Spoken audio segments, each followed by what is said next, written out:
RDC. Le Sénat examine la levée d'immunité de Joseph Kabila. En République démocratique du Congo, RDC, le Sénat a entamé hier l'examen d'une demande de levée d'immunité parlementaire visant l'ancien président Joseph Kabila, aujourd'hui sénateur à vie. Une commission spéciale a été mise en place pour étudier cette requête, qui divise déjà l'Assemblée. Joseph Kabila, au pouvoir jusqu'en 2019, a quitté la présidence après l'élection de Félix Tshisekedi. Après une brève alliance, les deux hommes sont redevenus rivaux politiques.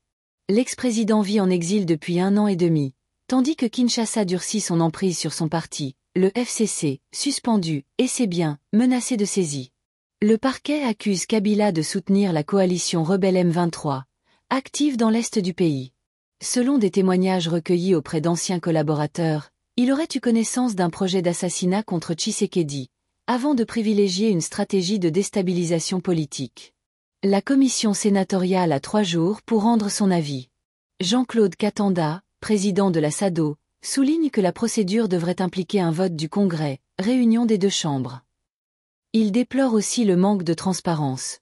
On ne peut pas se baser uniquement sur des déclarations d'un détenu. Les preuves doivent être publiques. Tchad. Massacre dans le Logone occidental. N'Djamena, 6h37. Au moins 41 morts ont été recensés après des affrontements intercommunautaires dans le village de Mandaré, près de Moundou. Des campements nomades ont été incendiés, et parmi les victimes, majoritairement des femmes et des enfants.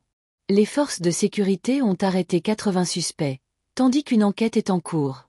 Libye. Le procureur de la CPI met en garde les milices ***. Karim Khan, procureur de la Cour pénale internationale, a averti les chefs de milices libyens impliqués dans des crimes contre les migrants. Ils ignorent l'étendue de nos enquêtes, mais leur inquiétude est justifiée, a-t-il déclaré. L'enquête se poursuivra jusqu'en 2026. Cinéma, Ramatiao, leçon de cinéma à Cannes. La réalisatrice nigérienne Ramatiao donnera dimanche une masterclass au pavillon Afrique. Connue pour son documentaire Al-Leessi, 2005, elle défend une vision authentique du cinéma africain. Je refuse les clichés. Je montre l'Afrique que je connais. Reportage spécial, Cannes, football africain, athlétisme et cyclisme à l'honneur. Envoyé spécial, Julien Martin en direct de Cannes. Cannes, France. Alors que le festival du cinéma bat son plein à Cannes, notre équipe est sur place pour couvrir l'événement. Retrouvez notre reportage complet dans le prochain journal, dans une vingtaine de minutes. Football, l'Afrique du Sud et le Maroc en finale de la CAN U20. En football, l'Afrique du Sud s'est qualifiée pour la finale de la Coupe d'Afrique des Nations U20 après une victoire serrée face au Nigeria, 1-0. Le but décisif a été marqué par le défenseur Taban Malangu, joueur du Steli FC, peu après l'heure de jeu. C'est une première pour les Sud-Africains depuis 1997, année où ils avaient échoué en finale face au Maroc.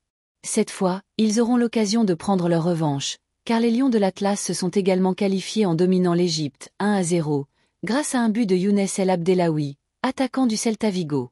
Athlétisme, la Ligue de Diamant fait escale à Doha. En athlétisme, les yeux sont tournés vers le Qatar, où se déroule ce vendredi la 3e étape de la Ligue de Diamant. Après 2 meetings en Chine, les athlètes mondiaux s'affrontent à Doha avec plusieurs stars à suivre. Mutaz Essa Barshim, Qatar, champion olympique de saut en hauteur. Shelly-Ann Fraser-Pryce, Jamaïque, favorite du 100 mètres. Erion Knighton, États-Unis, champion olympique du 200 mètres, qui vise également le 100 mètres cette saison. Interrogé sur ses ambitions, Knighton a confié « Cette année, j'ai plus de temps pour me préparer qu'en 2023 avec les JO. J'ai traversé une période difficile après le décès de ma mère, mais maintenant, je veux briller sur les 2 distances. » Cyclisme, le Tour du Togo est lancé. Le 30 Tour cycliste du Togo a débuté ce vendredi avec une première étape de 124 km entre Kpalimé et Atakpamé. 58 coureurs venus de 9 nations africaines sont en lice. La caravane a quitté Lomé dans une ambiance électrique. Le président de la Fédération togolaise de cyclisme, Diaby Kossi, a exprimé ses ambitions. Nous voulons organiser bientôt une édition féminine et intégrer le calendrier international. Parmi les favoris, le champion national Salimou Aboudou et son dauphin Justine Koudoukou comptent bien briller. La course s'achèvera samedi prochain après 4 étapes éprouvantes. Négociations Russie-Ukraine, le flou persiste. À Istanbul, les pourparlers entre la Russie et l'Ukraine restent incertains. Les premières discussions directes depuis 2022 ont été reportées après le refus du président ukrainien Volodymyr Zelensky de rencontrer la délégation russe, qu'il a qualifiée de cirque politique. La Turquie, médiatrice, espère une rencontre tripartite ce vendredi, mais les attentes sont faibles. Le chef de la diplomatie turque, Mevlut Çavuşoğlu, a reconnu que la délégation russe n'est pas au niveau espéré. Gaza, une nouvelle journée sanglante. Les frappes israéliennes ont fait 101 morts hier dans la bande de Gaza, selon les secours palestiniens. Les bombardements ont visé le nord et le sud du territoire, alors que les tensions internationales s'intensifient. Donald Trump a relancé son idée controversée d'un contrôle américain sur Gaza, parlant désormais d'en faire une zone de liberté. Une proposition rejetée par le Hamas, qui a déclaré « Gaza n'est pas à vendre ». France, sécuriser l'industrie des crypto-monnaies. Après plusieurs tentatives d'enlèvement et séquestration visant des entrepreneurs du secteur, le ministre de l'Intérieur réunit aujourd'hui les acteurs majeurs des crypto-monnaies pour renforcer leur sécurité. Environnement. Le Ghana mise sur le pétrole malgré l'urgence climatique. En Côte d'Ivoire, le président ghanéen Nana Akufo-Addo a surpris en appelant les investisseurs à extraire le pétrole ghanéen comme s'il n'y avait pas de lendemain. Une déclaration en contradiction avec les objectifs de neutralité carbone pour 2050. Selon Benjamin Auger, chercheur à l'IFRI, cette frénésie s'explique par des enjeux économiques immédiats, mais aussi par l'influence des marchés internationaux. Retrouvez toute l'actualité en continu sur RFI.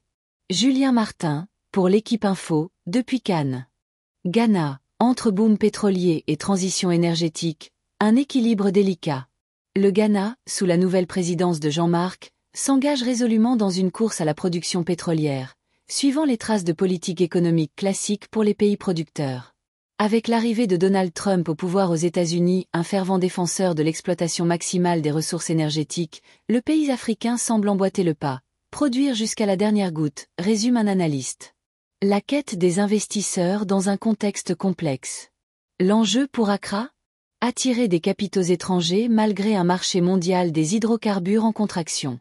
Les banques européennes et américaines, sous pression de leurs opinions publiques, se détournent des projets fossiles. Les exemples ne manquent pas. Au Mozambique, le méga-projet gazier de Total fait face à des défis environnementaux et financiers, illustrant la difficulté croissante à concilier rentabilité et durabilité. Le Ghana n'est pas isolé dans cette dynamique. La Côte d'Ivoire, le Sénégal et la Mauritanie nourrissent aussi des ambitions gazières et pétrolières. Mais une question persiste. Ces projets sont-ils compatibles avec l'urgence climatique et le développement des renouvelables ? L'équation énergétique, fossiles vs renouvelables. Lors du forum d'Abidjan, le président ghanéen a avoué, honteux, que seulement 2,7% de l'énergie consommée dans son pays provenait du solaire. Un paradoxe dans un continent ensoleillé. Les hydrocarbures restent privilégiés pour leur énergie continue et bon marché, contrairement aux renouvelables, intermittentes et coûteuses à stocker. Pourtant, la stratégie des pays producteurs, comme l'Arabie Saoudite, est claire. Développer le solaire pour l'électricité locale et exporter davantage de pétrole. Le Ghana pourrait-il emprunter cette voie ? Pour l'instant, les centrales au gaz voire au charbon dominent, malgré les promesses vertes. L'avenir des hydrocarbures. 3 décennies devant soi ? Les experts l'affirment, le pétrole et le gaz ont encore plusieurs décennies devant eux. Une production déclinante à horizon 2030 à 2035 n'empêchera pas une demande persistante. La fin est lointaine, tempère Benjamin Auger, spécialiste de l'énergie en Afrique. Matières premières agricoles. Tendance contrastée. Sur les marchés, le blé et le maïs affichent des récoltes records portées par des conditions météo favorables, tirant les prix vers le bas. À l'inverse, le soja atteint des sommets, dopé par les tensions commerciales sino-américaines et la demande chinoise. Inde-Pakistan, la guerre de l'information persiste. Malgré le cessez-le-feu, la bataille numérique fait rage. Deepfake et fausses infographies circulent, visant des figures comme Narendra Modi ou des porte-paroles militaires. Une propagande qui entretient le chaos, avec des preuves impossibles à vérifier. Entre exploitation des ressources et transition énergétique, l'Afrique navigue en eau trouble. Le Ghana, comme ses voisins, devra trancher. Court-termisme économique ou pari sur l'avenir vert.